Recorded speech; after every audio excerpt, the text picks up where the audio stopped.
What's going on, Jerome's beautiful Wednesday? Happy hump day out there to those celebrate. It's time for another Vikings mock draft. So, Vikings only got 4 picks. We'll see about that. Fire it up. I feel like trading today. I feel like making trades. Didn't down, burn out. Ooh, so Donovan gets there.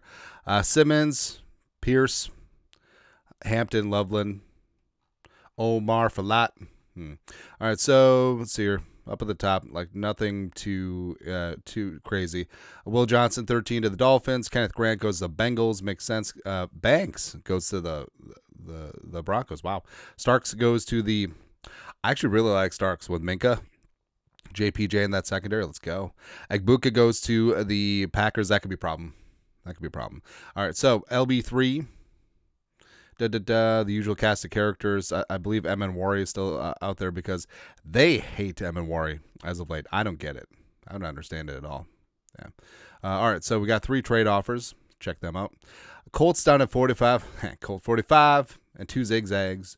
Maybe that's all we need. I feel like that's way too far to drop. All right. Let's try and create a market. So I feel like the Kansas City Chiefs just chilling. Could they move up for? They're just not interested. All right, so where are the Browns? Come on, Browns. Just not interested at all. All right. Are we going to have to stick and pick? Because none of these other trades really do anything for me. Like, if the Colts or the Cardinals had multiple second-round picks, maybe, but nah. Well, hold on. All right, so 45-80 future second. It's one for a future first? No. No. All right, so I think I'm just going to stick and pick here. And it's sort of unfortunate. Well, let's revisit this again. So I wouldn't mind trading down, but we have to find a willing partner. So this is the part that we... So this is part of the process that we've talked about.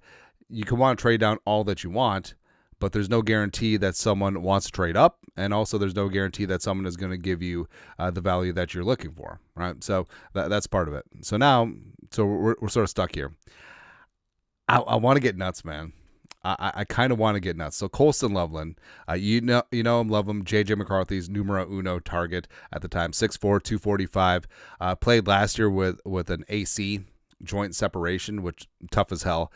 Idaho kid, farm kid, and I think that he's a fantastic move tight end. I think that he's Gronk adjacent. I think he's got great hands, a refined route runner, gets separation, yards after catch, all that stuff. Colston Loveland, let's go, man. So it's funny. It's 2 days in a row we've been forced to just stick and pick.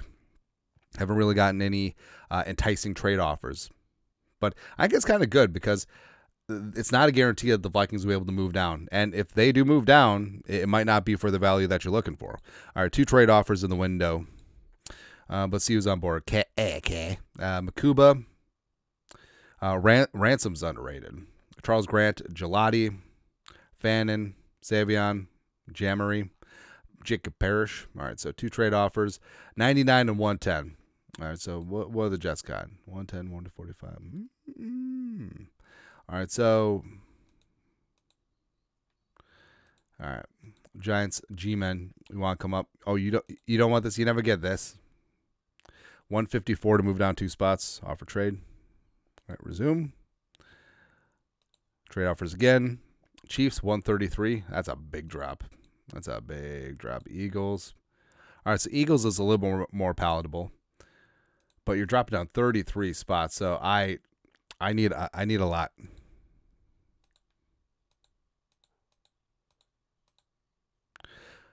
All right, so dropping down, 35 spots, but picking up 161, 164, 165.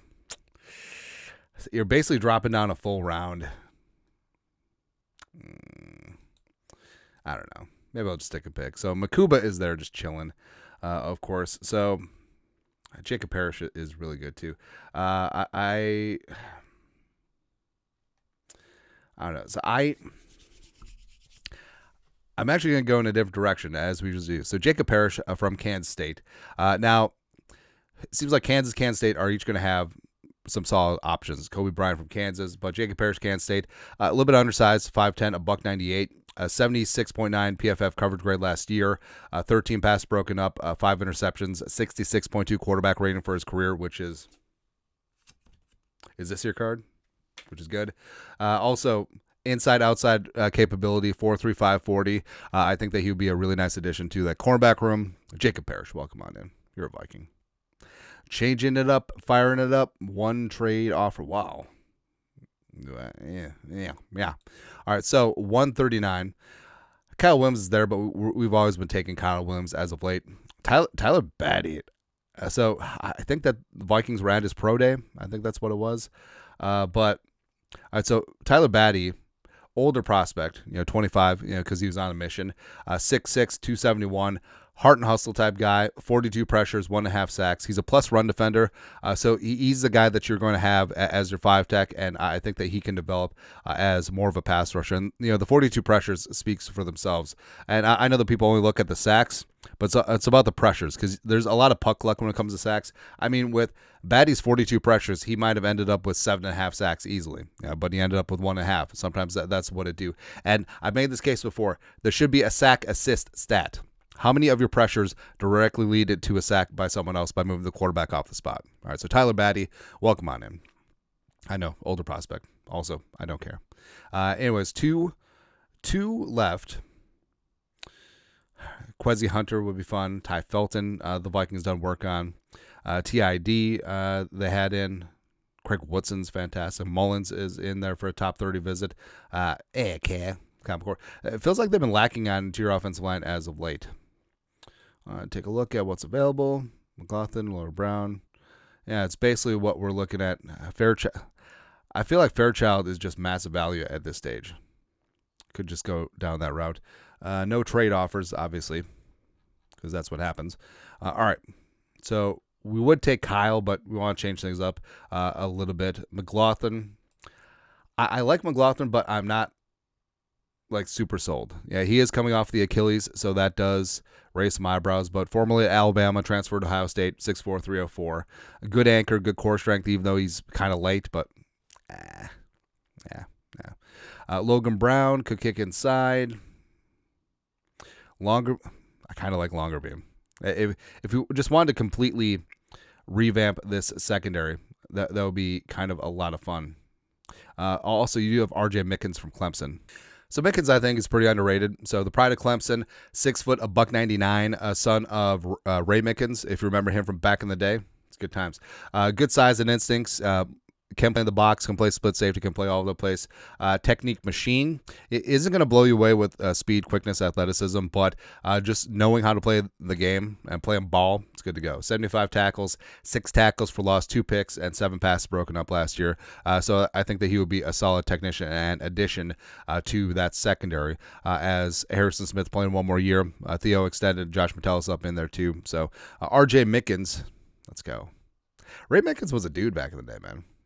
Lastly, so Ty Robinson, Cam Jackson, we draft all the time, trying to switch things up a little bit. Okay. Kyle McCord is there. Dante Thornton Jr. I know we haven't touched on offensive line. Jalen Travis, local story. Jonah Monheim is there. Do just say screw it and just draft our normal guy. I mean, so Dylan Fairchild is there as well. Jake Majors, we could have a conversation about, but Fairchild. So I think Fairchild's probably going to go late 3rd, 4th round, somewhere in that. But 6'5", 315, 2-year starter left guard. Gets second level. Former wrestler. We always love that athleticism and agility. 87 PFF pass block grade, 9 pressures, 1 sack allowed. It's kind of weird that Fairchild's not getting as much love as Jared Wilson, the center, as well as Tate Ratledge, the other guard, but Fairchild in the 6th round, I think that's monster value. And he can get into the left guard competition moving forward. Pretty happy with how this turned out. Well, obviously I am because of my mock draft. All right, so up at the top, unable to move, unable to find a consummate deal. And that's the thing, too, is well, they should just trade out. All right, so you're just going to take a bad deal, just move out? Nah, not going to do that. But Colson Loveland, develop him as a tight end 3. Eventually, he could replace T.J. Hawkinson, just that safety blanket over the middle. Great hands, catches away from his body, yards after catch, a decent inline blocker, tough-ass kid, played with a separated shoulder last year. And Loveland, J.J. McCarthy, that connection, long time. Jacob Parrish, short but feisty cornerback, great long speed, inside-outside flexibility.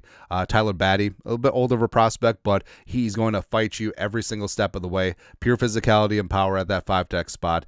42 pressures last year, going to wreak some havoc. R.J. Mickens, the pride of Clemson. So not an uber athlete, but just a pure technician of the game. And Mickens and Akuba were together. Clemson for a couple seasons, really good. But Mickens, I think, is going to be a really solid pickup there.